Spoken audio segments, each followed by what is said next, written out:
Aujourd'hui, sur Formiz, on va s'occuper de notre toute première colonie de Messor Barbarus. Et comme on peut le voir, elles ont eu un comportement assez bizarre cette dernière semaine. On a changé la nourriture. Donc on avait acheté des graines en magasin qu'elles aimaient bien à la base. Mais là, on a pris des graines de lin doré, de tournesol et de quinoa. Et comme on peut le voir, elles ont... Attendez, 30 secondes. Hop, voilà. Je vais juste déplacer la caméra. Hop, elles ont dépouillé les gamelles.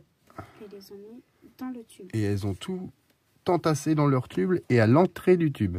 Donc ce qui fait que ça réduit l'espace au niveau de l'entrée du tube. Et je pense que ça les rassure. Elles pensent qu'il y a moins de prédateurs qui peuvent venir jusqu'à elles. Parce que tu as vu, depuis tout à l'heure, je bouge la fourmilière. Et elle bouge pas trop par rapport à avant. Ouais. Tu vois. Et donc comme on peut voir, là celle-là, elle a vraiment explosé. Donc elle vient de chez Antaos, c'est un vendeur de fourmis espagnol qui lui ne fait que les frais. Il vend pas les fourmis, il les donne. Il fait que les frais de port, donc comme j'avais expliqué la dernière fois. Et donc là, comme on peut voir, on va attendre qu'elle bouge un peu. Mais il y a vraiment beaucoup de larves et de couvains juste ici. La reine, elle bouge plus. Donc voilà, c'est normal qu'elle bouge pas. Ah bon? La reine de toutes les fourmis, ça va être celle qui normalement bouge le moins. Parce qu'elle est occupée à pondre. Et après, c'est les ouvrières qui lui amènent à manger, qui déplacent les larves, qui nourrissent les larves.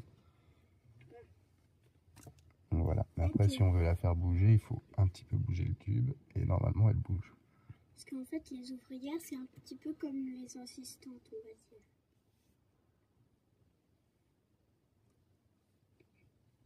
C'est vrai qu'on dirait qu'elle bouge plus du tout, mais en fait, elle bouge. Hein. J'ai vu bouger hier. Elle passait encore dans le tube il y a une semaine. Donc, tu vois. Après, là, maintenant, elle est obligée de rester ici parce que déjà, les petites fourmis, elles ont du mal à passer. Mais la grosse, là, je peux pas. Ah oui, tu vois, c'est elles qui ont décidé. Hein. C'est vraiment... nous, on leur a donné les graines à disposition et elles ont décidé. Tu vois, par contre, tu vois, elles ont laissé les graines de tournesol. Peut-être parce qu'elles sont trop grosses pour elles, non? Bah, je sais pas, mais elles les ont laissées. Peut-être pour boucher l'entrée. Je pense pas. Je pense qu'elles s'aiment pas trop. Ce qu'on va faire, On va les enlever du coup. C'est qu'on va pas remettre des graines de tournesol. Je pense que c'est encore trop gros pour elles. Hop, on va changer l'abreuvoir, remettre des graines de lin, enlever le petit bout d'insecte séché qui est juste ici. Mais on va pas toucher, par contre, juste enlever les tournesols parce qu'elles n'ont pas aimé. Hop là. Mince. C'est pas du liquide secret qu'il faut mettre. On va enlever les graines de tournesol et on va leur remettre un peu de quinoa et sésame à la place. L'abreuvoir. Pitch re-remplit l'abreuvoir. On lui montre que là, il y a du sésame. Alors, il y a du sésame. Ok. Je mets dedans Voilà. un petit peu des deux. Voilà, un petit peu des deux. Attention, la bouteille d'eau. Prends la gamelle, tu la remplis un petit peu. Okay. Moitié. Voilà.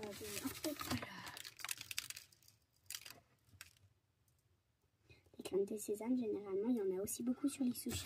Voilà. Oui. Ouais. Et sur les pains à burger aussi. Donc là, le voir est rempli. Tu vois. Voilà. Là, maintenant, il est revide. Ah. Ah. On recommence. Oui, parce qu'elles ont mis des graines dedans.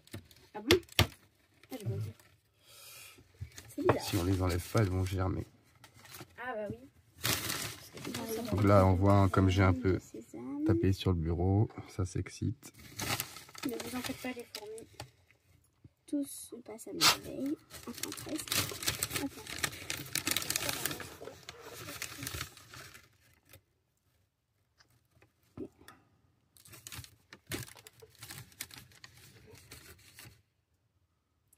Et voilà.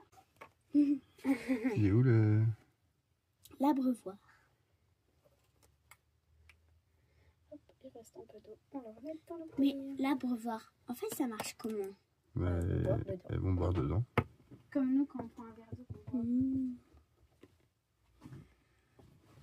Tu vois, quand on fait un élevage de cochons, bah, généralement, il y a une espèce de un grand bois coupé en deux et il y a 2 lots dedans. Là, on remet l'abreuvoir à eau parce qu'elles ont besoin d'eau pour faire leur pain de fourmi. Ouais, parce qu'elles ont dit qu'elles n'avaient pas un organe. Hein? C'est parce que tu avais dit qu'elles n'avaient pas un organe que les autres ont. Non, elles font du pain de fourmi, ces fourmis-là, parce que c'est des fourmis moissonneuses. Donc elles utilisent l'intérieur de la graine. Comme les moissonneurs. Ça me fait penser aux agriculteurs. La moissonneuse. Elles utilisent l'intérieur de la graine. On va juste essayer de balayer un peu devant. Voilà, pour regrouper leur... pouvoir poser les... Ça, c'est les graines de sésame. Et celle-ci, c'est les graines de quinoa. Ça, c'est quinoa. Et ça, c'est... Voilà. Et donc là, je remets le lin doré parce qu'elles adorent les graines de lin. Ouais. Elles ont adoré ça. Donc La je leur en remets un peu. Et graines de sésame et quinoa. Et ensuite, je cherche mon autre petite gamelle. Elle est là. Tu l'avais coupée en dans laquelle, dans celle-là, nous allons... Qu'on a nettoyé en deux. Qu'on a coupé en deux pour qu'elle puisse rentrer ici dans le coin. Elles ont beaucoup de gamelles. Parce que j'ai pas beaucoup de place dans cette petite aire de chasse. Mais je veux qu'elle puisse passer quand même. Et du coup, on leur met aussi une demi-blatte Red Runner. Dans la petite gamelle. Pour qu'elle... Ici et ici. Parce que elles ont besoin de beaucoup de protéines. Parce qu'elles ont... Du pain de fourmi. Non. Beaucoup de larves. Voilà. Elles ont beaucoup de larves. Elles ont beaucoup de larves, donc besoin de beaucoup de graines. Et comme on peut le voir, du coup, comme j'avais dit tout à l'heure, la reine n'est pas morte. Elle bouge. On peut pas bien le voir sur nos vidéos à nous, mais vous qui êtes avec moi dans la pièce, vous pouvez le voir. Elle a une tête rouge. Oui, un petit peu rouge. Elle a une tête rouge. Comme et si du coup, voilà. Si Tu as vu là, comme on a un peu trop fait bouger le nid, elle va en personne s'assurer qu'il n'y a pas de prédateur qui est là. Et à mon avis, elle a senti aussi les phéromones ou alors l'odeur que doit projeter la blatte Red Runner. Parce que là, tu vois, hop, après elle repart. À partir du moment où elle a vu qu'il n'y avait pas trop de danger, elle repart et puis s'occupe de sa vie. Mais comme on peut le voir, du coup, vu qu'elle s'est un petit peu bougée, on va bien zoomer ici. Désolé pour le temps de zoomage. Ici, du coup. Et là, on voit qu'il y a vraiment beaucoup d'œufs, beaucoup de larves, beaucoup de couvains. Explosion. Explosion de la colonie parce qu'il y a beaucoup plus de fourmis que la dernière fois. Donc voilà.